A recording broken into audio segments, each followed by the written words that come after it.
Assalamualaikum warahmatullahi wabarakatuh. Perkenalkan, nama saya Devina Octavialitasari dengan NIM 200210103044. Saya dari kelas A, Pendidikan Biologi Angkatan 2020. Di sini saya akan mempresentasikan materi biologi, yaitu tentang virus. Untuk sub pembahasan yang akan dibahas dalam materi virus ini, yaitu yang pertama tentang pengertian virus, ciri-ciri virus, kemudian sejarah penemuan virus, kemudian struktur dan bentuk virus, kemudian replikasi virus, dan yang terakhir adalah peranan virus dalam kehidupan. Baik, langsung saja kita ke materi yang pertama, yaitu pengertian dan ciri-ciri virus. Nah, virus ini merupakan organisme mikroskopik super kecil yang tersebar di berbagai penjuru dunia dan cenderung bersifat parasit. Nah, pengertian lainnya juga virus adalah agen infeksi yang berukuran kecil dengan cara reproduksinya itu dalam sel inang yang hidup. Ketika terinfeksi, sel inang dipaksa untuk menghasilkan ribuan salinan identik virus asli dengan cepat.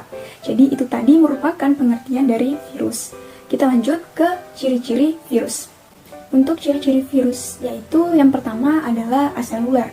Apa itu aseluler? Yang mana dia merupakan bukan sel atau yang tidak memiliki organel-organel sel atau tidak bisa melakukan metabolisme atau reproduksi secara sendiri. Jadi dia membutuhkan sel inang yang hidup untuk membantu dia bisa bereproduksi. Kemudian yang kedua adalah tubuh virus itu terdiri atas selubung proton atau kapsid dan bahan inti. Nah, bahan inti ini berupa DNA atau RNA. Lanjut ke ciri-ciri yang ketiga adalah makhluk hidup peralihan. Apa itu makhluk peralihan? Dia bisa dikatakan benda mati dan bisa dikatakan makhluk hidup. Mengapa demikian? Karena dia bisa dikatakan makhluk hidup karena bisa berkembang biak dan bereproduksi. Kemudian dia bisa dikatakan benda mati karena dia bisa dikristalkan. Nah, kita lanjut. Untuk ciri yang keempat adalah ukuran dari virus ini sangat kecil, sekitar 0,02 hingga 0,03 milimikron, atau virus ini biasanya lebih kecil daripada bakteri. Karena virus ini kecil, sehingga dia harus dilihat menggunakan mikroskop elektron. Lanjut ke ciri yang kelima adalah tidak dapat melakukan metabolisme di luar makhluk hidup, seperti yang sudah saya jelaskan tadi. Oke, lanjut kita ke sejarah penemuan virus. Nah, dari sejarah penemuan virus ini terkenal dengan 4 ilmuwan yang sangat berpengaruh dalam sejarah penemuan virus ini. Untuk penemu yang pertama adalah Bapak Adolf Meyer pada tahun 1883. Bisa dilihat pada gambar di samping. Beliau seorang ilmuwan Jerman yang mengamati penyakit yang menyebabkan adanya bintik-bintik pada daun tembakau. Meyer ini kemudian melakukan percobaan dengan menyemprotkan getah yang sudah diekstraksi dari tanaman tembakau yang sakit ke tanaman tembakau yang sehat.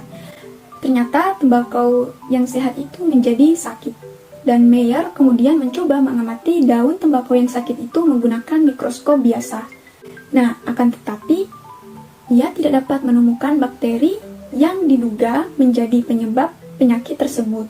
Jadi bakteri yang disangka oleh Bapak Meyer tidak terlihat dalam menggunakan mikroskop biasa. Nah, kemudian Meyer ini berkesimpulan bahwa bakteri penyebab penyakit pada daun tembakau ini berukuran lebih kecil dari bakteri biasanya. Lanjut ke ilmuwan yang kedua adalah Bapak Dmitri Ivanovsky. Nah, pada tahun 1892, di mana dia seorang ilmuwan Rusia yang melakukan percobaan dengan menyaring getah tanaman tembakau yang sakit menggunakan saringan bakteri. Nah, selanjutnya hasil saringan tersebut ditularkan kepada tanaman tembakau yang sehat. Nah, ternyata tanaman tembakau yang sehat tersebut juga menjadi sakit. Nah, Bapak Ivanovsky ini kemudian menyimpulkan bahwa penyebab penyakit pada tanaman tembakau adalah bakteri patogenik yang sangat kecil atau bakteri penghasil toksin yang dapat melewati saringan. Oke, lanjut. Untuk penemu yang ketiga adalah Bapak Martinus Beijering, yang mana pada tahun 1897 ini dia merupakan seorang ilmuwan Belanda yang melakukan percobaan dalam membuktikan bahwa agen penyebab penyakit pada tanaman tembakau ini dapat berkembang biak.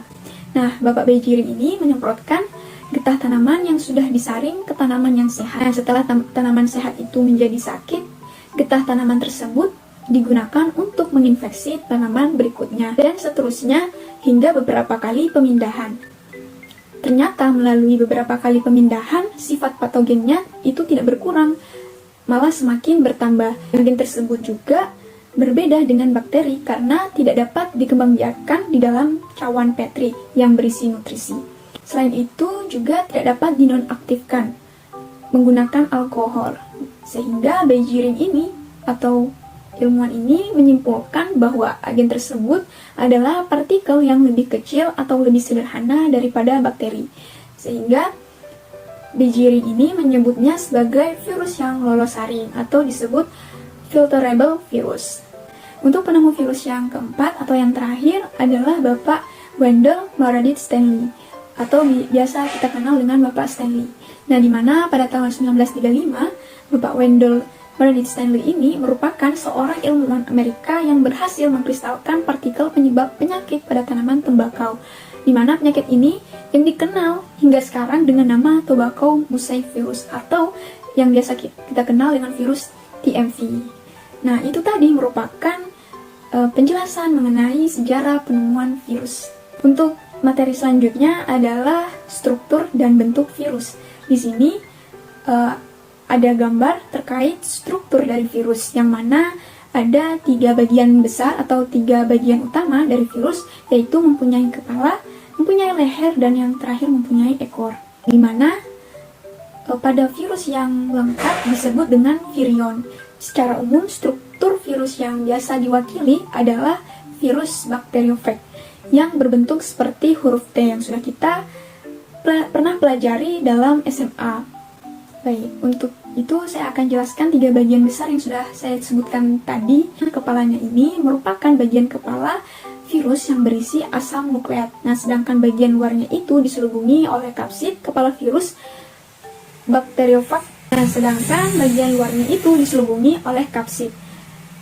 Kemudian kepala virus bakteriofag ini berbentuk polihedral dengan jenis asam nukleat DNA. Kemudian yang bagian kedua ada leher, di mana leher merupakan bagian yang menghubungkan kepala dan ekor. Leher juga menjadi saluran keluarnya asam nukleat menuju ekor. Kemudian bagian yang terakhir adalah ekor. Ekor merupakan bagian yang fungsinya untuk menempel pada sel inang. Ekor ini terdiri dari serabut ekor dan lempeng dasar. Serabut ekor ini berfungsi untuk melekatkan diri pada sel inang, sementara lempeng dasar yang berisi jarum penusuk fungsinya untuk menginjeksikan DNA ke dalam sel inang. Baik, kita lanjutkan ke bentuk-bentuk virus. Virus memiliki bentuk yang bermacam-macam. Ada yang berbentuk batang, bulat, oval atau peluru, kemudian filamen atau benang, polihedral, dan berbentuk seperti huruf T. Untuk bentuk yang pertama bisa dilihat pada gambar di samping bahwa bentuk batang itu contohnya pada virus TMV atau tobacco mosaic virus. Kemudian bentuk yang kedua adalah bentuk batang dengan ujung oval seperti peluru, misalnya rhabdovirus. Kemudian yang ketiga bentuk bulat itu misalnya pada virus HIV atau human immunodeficiency virus dan orthomyxovirus. Kemudian bentuk filamen atau benang contohnya pada virus Ebola.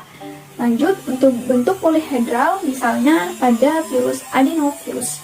Untuk virus yang seperti huruf T, contohnya itu pada bakteriofag, yaitu virus yang menyerang bakteri Escherichia coli. Selanjutnya, replikasi virus. Nah, replikasi virus itu apa? Replikasi virus itu adalah proses pembentukan dan perbanyakan komponen-komponen virus, di mana replikasi ini hanya bisa dilakukan oleh virus di dalam sel inang. Karena virus adalah partikel aseluler atau bukan sel, maka proses perkembangbiakannya itu ada 2 macam, yaitu yang pertama kita kenal dengan daur litik, kemudian yang kedua adalah daur lisogenik. Langsung saja saya akan jelaskan.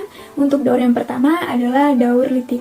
Sebelum kita masuk ke dalam tahapan daur litik, kita harus ketahui dulu pengertian dari daur litik ini. Nah, daur litik ini terjadi jika pertahanan sel ini lebih lemah dibandingkan dengan daya infeksi virus, di mana virus yang mampu bereproduksi dengan daur litik ini disebut dengan virus virulen.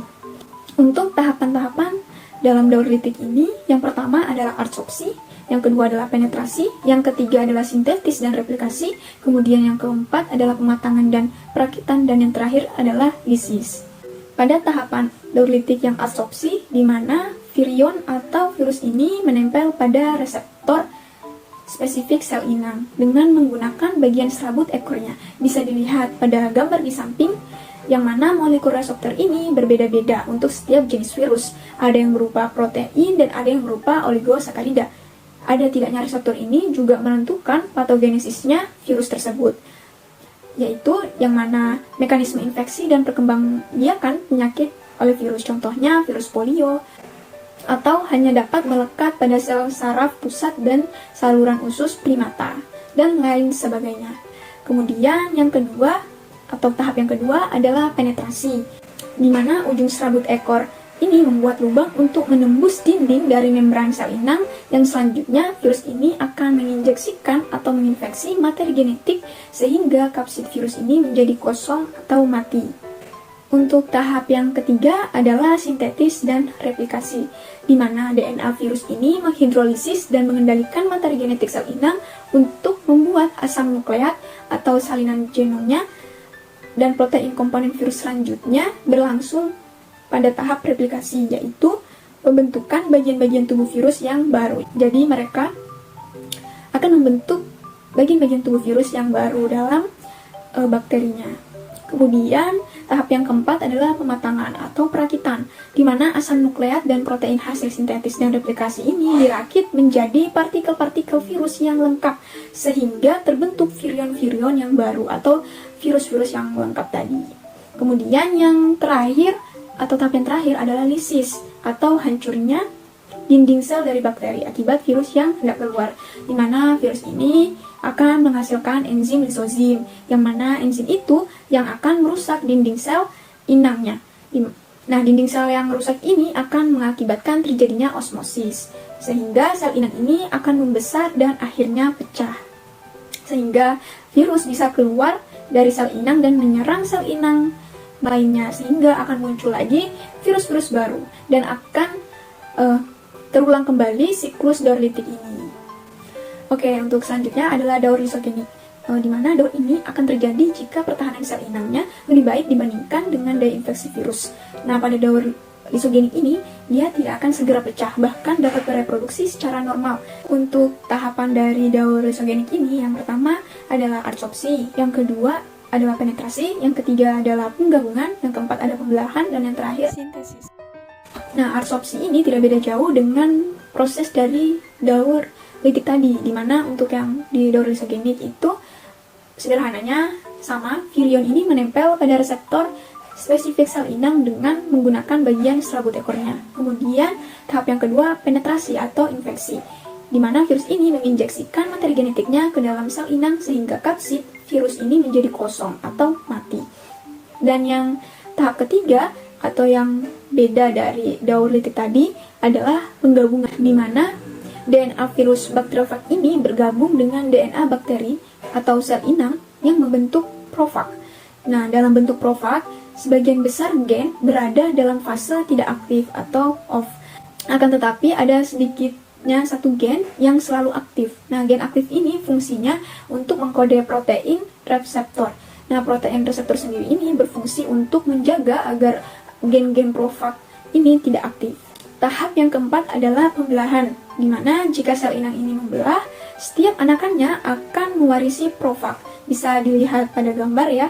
Profag ini dapat diinduksi menjadi aktif sehingga mengakibatkan terjadinya daur litik. Kemudian yang kelima adalah sintesis, di mana profag ini aktif dan keluar dari kromosom bakteri sehingga DNA bakteri atau sel inang ini hancur. Kemudian terjadi fase replikasi DNA bakteriofag dan sintesis bagian tubuh virus dan seterusnya seperti pada daur litik. Jadi prosesnya hampir sama dengan daur litik, cuma bedanya tadi ada proses penggabungan dan pembelahan. Untuk pembahasan materi yang terakhir adalah peranan virus dalam kehidupan.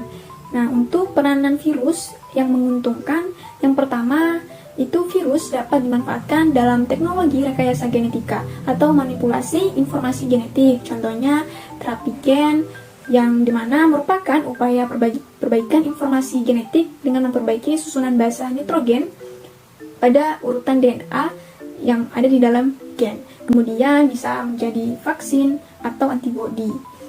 Contohnya pada vaksin protein, nah selubung virus ini dapat digunakan sebagai protein khusus yang akan memacu terbentuknya respon kekebalan tubuh dalam melawan suatu penyakit. Kemudian manfaat lainnya juga bisa sebagai pengobatan secara biologis, yaitu melemahkan atau membunuh bakteri, jamur, atau protozoa yang sifatnya patogen. Contohnya pada bakteriofag ini dapat juga bisa membunuh bakteri patogen sendiri. Untuk manfaat yang terakhir adalah bisa memberantas serangga atau hama. Contohnya pada beberapa virus yang hidup, parasit pada serangga. Nah, virus ini juga bisa dapat dikembangbiakkan dan digunakan dalam menyemprot serangga atau tanaman. Contohnya pada virus bakulovirus. Sebenarnya banyak sekali manfaat dari virus ini. Cuman saya menyimpulkan menjadi 4 saja. Untuk peran virus yang merugikan itu ada meliputi 3. Ada yang merugikan manusia, kemudian merugikan hewan, kemudian merugikan tumbuhan. Nah, untuk contoh-contoh yang merugikan bisa dilihat di samping ya. Di sana terdapat gambar.